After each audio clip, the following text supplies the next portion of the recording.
Hi అండి. అమ్మ మా ఇంటికి ఎప్పుడు వచ్చినా కూడా పిల్లల కోసం ఏదో ఒకటి తినడానికి తెస్తుంది. అలాగే ఈ రోజు వచ్చినప్పుడు కూడా మ్యాంగోస్ పట్టుకొని వచ్చింది. తోవలో కనిపించాయి అమ్మ తీసుకొచ్చాను అన్నది, కానీ నేను అప్పుడు అవి చూడంగానే అనేసాను, ఎందుకు పురుగులు ఉంటాయి, పళ్ళు వర్షాలు పడిన తర్వాత మంచివి రావు కదా, ఎందుకు తీసుకొచ్చావని అంటే చూసే తీసుకొచ్చానని చెప్పింది.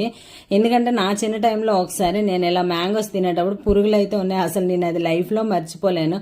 మా అమ్మకు చూపిస్తే వర్షాలు పడిన తర్వాత పురుగులు అయితే చూసుకొని తినాలి కదా అనేసి అన్నదనమాట.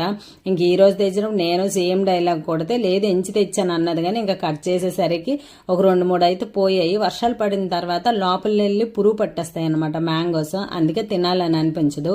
కానీ మా పిల్లలు అయితే అవి చూసేసి మమ్మీ మ్యాంగో జ్యూస్ చెయ్యు అనేసి అడుగుతున్నారు. ఎప్పుడు వాళ్ళకి జ్యూసులు కావాలి కదా, అందుకనేసి మరి అడుగుతున్నారని ఒక 2 పళ్ళు అయితే మంచి వెంచేసి నీట్గా చూసుకొని కట్ చేసేసి ఇంట్లో ఉన్న పెరుగుతోనే మ్యాంగో లస్సీ చేశాను. ఇంట్లో పెరుగు కనుక ఎక్కువ పులుపు కూడా అనిపించలేదండి, టేస్ట్ బాగుంది.